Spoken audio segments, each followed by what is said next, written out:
Supercoach 360. Mission. Supercoach 360. Animation. Supercoach 360 podcast.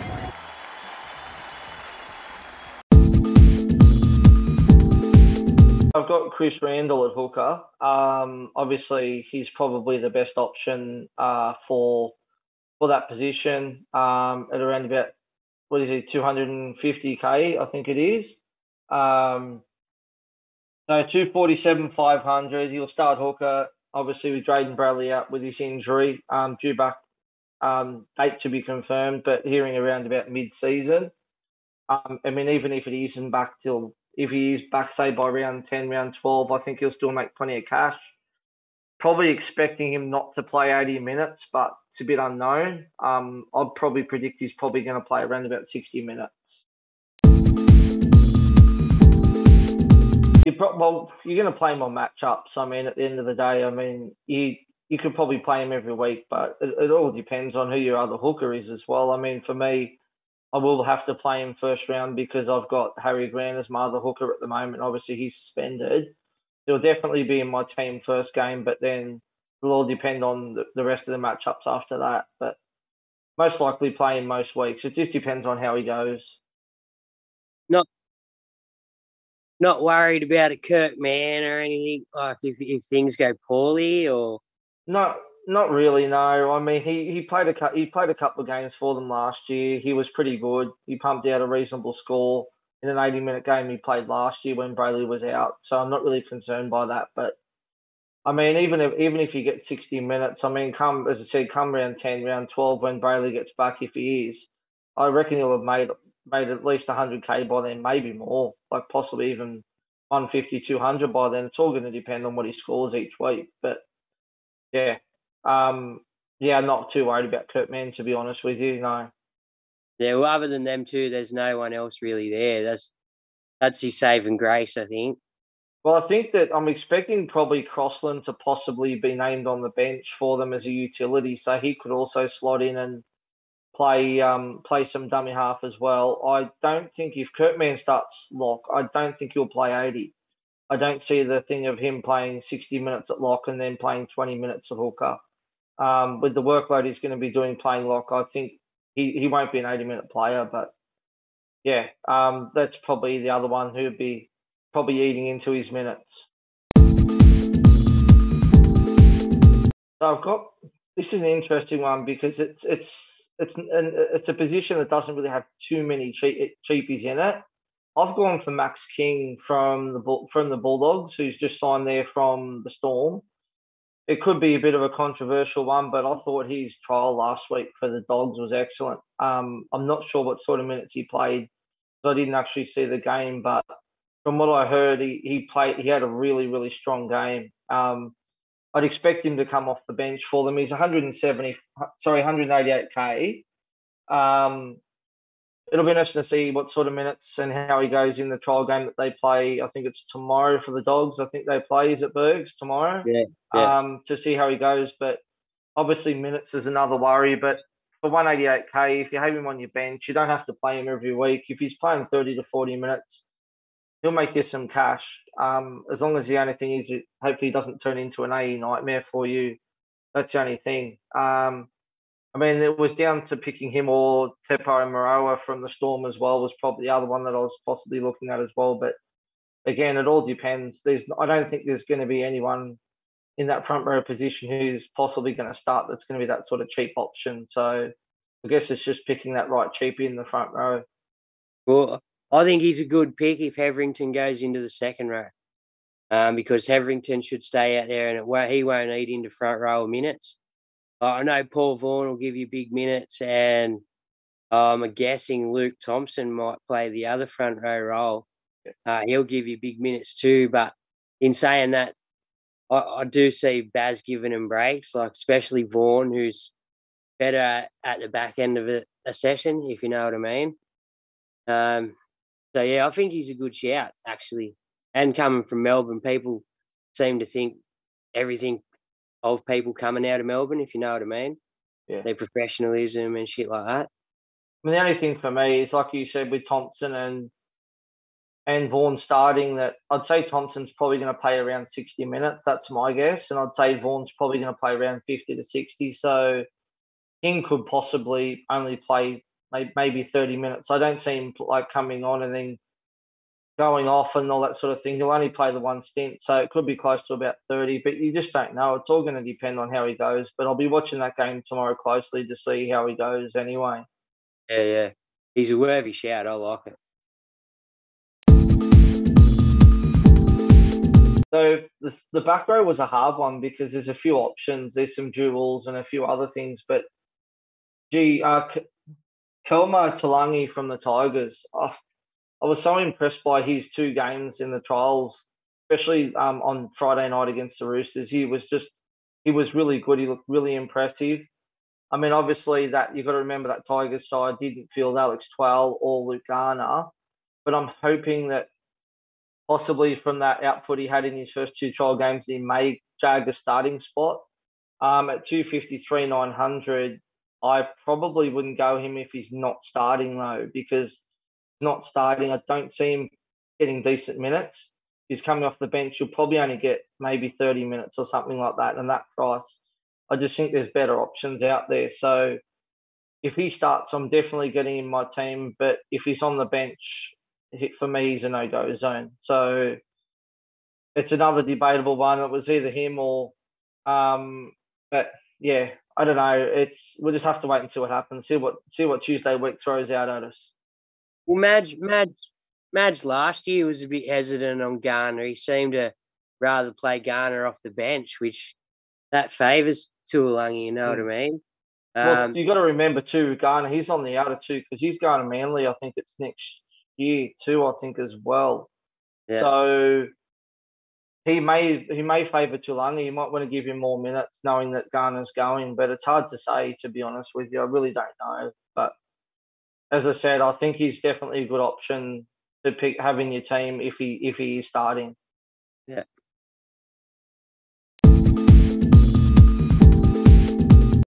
Yeah, I thought he was really good with his. I don't know if he only played the first half or a bit more than that, but I was impressed with what I saw. He put a couple of the big forwards into some holes and stuff like that, and his ball playing's really good.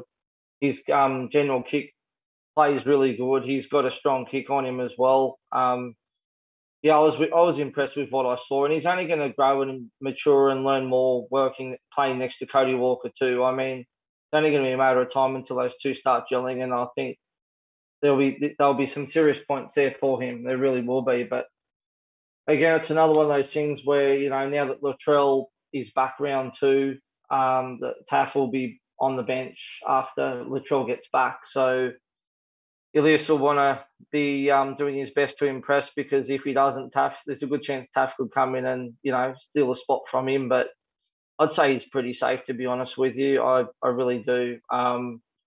Dimitro's got big raps on him too. So I think he's going to persist with him for most of the season. He done enough. He definitely passed the eye test, right? And the thing is, there's no one else there. Like, if you really want to field a semi-decent team, you're going to need an Ilias. You're going to need the guy. You know what I mean? He'll be there to cover Cody Walker and Latrell Mitchell. Whereas old mate's still young. He's still fresh. Like, his body's not as old as Cody's. And Latrell's a liability. He's like, if you get 30 in front, there's no point in having him on the field, because if someone makes him angry, he'll get 5 weeks. You know what I mean? And that's a good time to plug Taft in the back, or you get 30 in front, Cody looks tired, plug Taft there. I can't say if with the wraps on Ilias, I just see him. I see him getting his spot, and Taft won't get his crack at 7. I don't think he'll just be plugging in other holes in the backs. 2 podcasts ago, I was agreeing with you, but I've watched him the last couple of weeks, and he gives Cody Walker really good early ball. He gives good early ball to Campbell Graham too, who uses space well. So he just seems to not. He just gives it early. You know what I mean? He does run too. He gives himself options. So he just looks good there. So Talatau Amon at 284,500. Watched some of the games he played last year when Norman was dropped and he came in and played some 80-minute games. And I've got to say, I was pretty impressed by him. He has got some serious talent. He really looked good. He was okay in the trial game yesterday. He didn't play too bad. But again, you can't really take much out of a trial as far as I'm concerned, because we're basing our team on trials. Well, then, we're pretty much in trouble, especially after Panthers. Yeah, exactly. And the Cowboys too. Make sure you load up on them too. Yeah. So, as I said, you can't take much out of it. I said, he's in my team at the moment, and I think he's in most teams. Well, he's actually not. He's only currently at 31% ownership, which I'm a bit surprised about. But maybe people are waiting to see whether he starts or not. But I'm pretty certain that he will start in the halves for the Dragons alongside Ben Hunt. And I think just if Hunt can stay injury free, I think Dragons might have an okay year this year, because Hunt was averaging close to 80 or something before he got injured last year.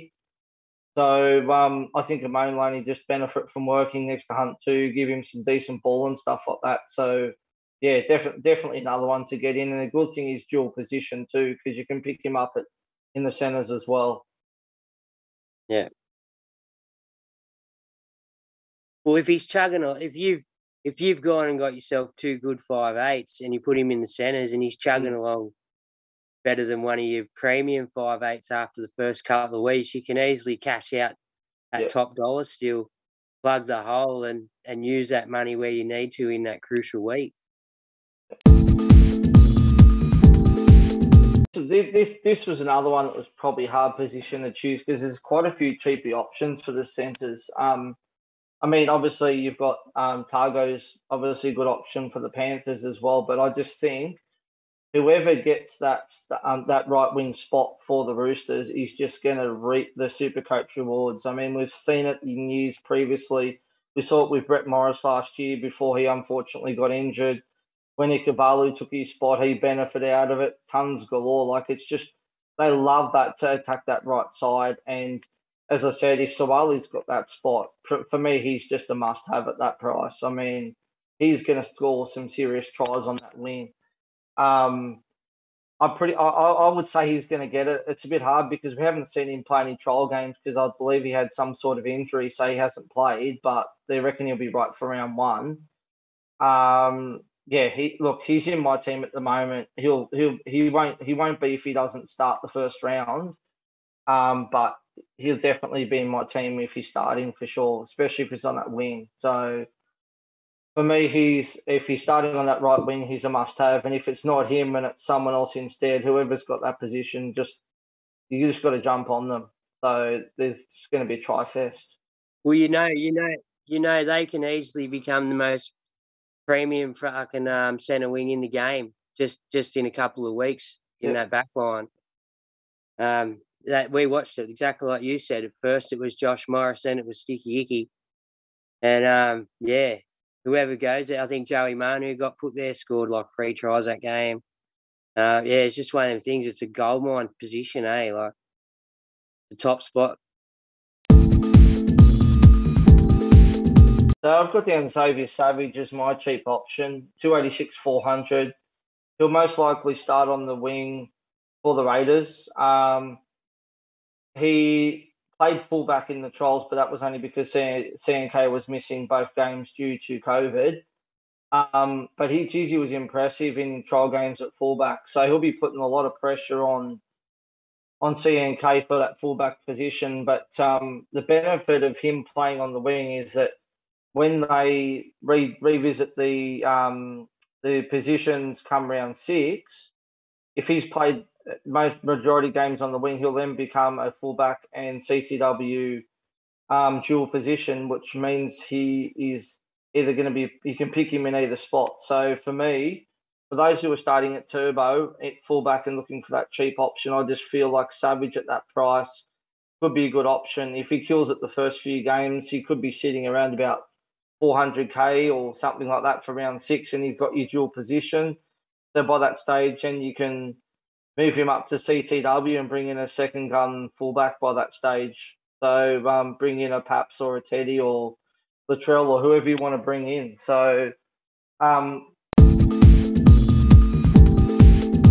you know what, Nick Kotrick's gone back there too. So they got a few backs. There's a few backs there at the moment. Yeah. I disagree with that. I think Croker can lose his spot. I really do. I think the pressure's on him. And to be honest with you, it's not like they don't have a backup goal kicker because Fogarty can kick. He's a good goal kicker. So Croker's very injury prone too, don't forget too. So they've got plenty of options there. Except for Valamai, except for what's his name, Valamai. He was pretty average the other day too. So Con said a couple of weeks ago, Roscoe, I don't like that. Charnsy's body might just be better suited to playing centre rather than fullback, which would open up the fullback spot for Savage, and that could easily be the demise of Croker, if you know what I mean. It could be, and I wouldn't say no to getting rid of Croker. Yeah, I think he's a gun, like a previous gun, not Supercoach gun, but a gun player. But watching him the last couple of years, just with the injuries and everything else, he's been pretty average for them. So, but for some reason, Sticky keeps sticking with him. So, yeah, I don't know. He's still in his 20s, doesn't he? I don't think he's that old. He's only about 28 or something, isn't he? Or something. So yeah, he's been there since he was 18. You know what I mean? Like he's been kicking balls like that. At one point there, he was on target to be the highest point scorer in the NRL, and then injuries just crippled the bloke. You know. So I don't know. At 28, is it time? Oh, he's actually 31. He's actually 31. You can't drop into Reggie's anyway because there's no Reggie's to drop them to. So there's not New South Wales Cup though. Yeah. SG Ball's like under whatever it is. So it's like 20. I'm pretty sure that New South Wales Cup still no. I don't know why because they were playing trial games the other day in New South Wales Cup. So I don't know. Wait and see on that. I think it's going to be a next year thing because you've got to remember the squads this year that are going to be named and squads of 24, I think, this year too because of COVID. So when the squads come out on a Tuesday, rather than it being a 19-man squad, it's going to be a 24-man squad. Yeah. So I don't know what they cut the final to. I get the cats to cut the final to the 17 an hour before kickoff, but yeah. Hectic. That's hard work for us. Well, that's why I said that's why I said on the pod the other day that people need to be stacking their benches. You want to only probably have one person who's not playing to use that to keep them for the bench loop. But you know, obviously we've got the extra trades, we've got the trade boost. You can reverse your trades. We've got all that in our favour this year, but that's what I'm saying. You need to have players on your bench that are going to play. You want nearly every single one of them in there going to play.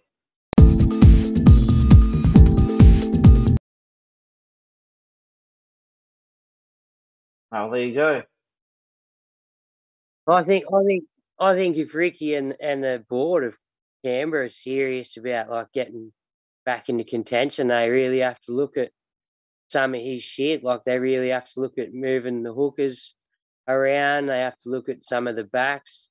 I'm sorry to say it, but Jackie Boy Whiten went backwards last year. Their forwards, yeah, they're not harmonious. You got to remember, Tarp and his wife took to Twitter last year whinging about him not getting enough minutes and Ricky this and Ricky that, which isn't good for a club. Yeah. You know, someone's wife. It's got nothing to fucking do with her. Like, I got to say in the game the other day the Raiders played that against was it Manly, that they looked so much better when Tom Starling came on the field. He's just an absolute weapon. I'm not sure why they don't start with him over Hodgson. I just think when Hodgson starts, like it's great to have Starling come at the end when the forwards are tired, but by that stage you're down 20-0. or whatever it is at half time, and then you expect him to come on and pull a miracle. Like, it's hard. It's hard. You know what I mean? Like, yeah. Give him the game. And then Whiten, like, we all know what Whiten's capable of. Like, he's a good player on his day. Like, he just needs, when he runs the ball, he's super dangerous. But he obviously threw out 2 cutout passes against Manly on Saturday, which led to both tries to, sorry, on Friday, that both led to tries to Manly too. So, yeah. Supercoach 360 podcast.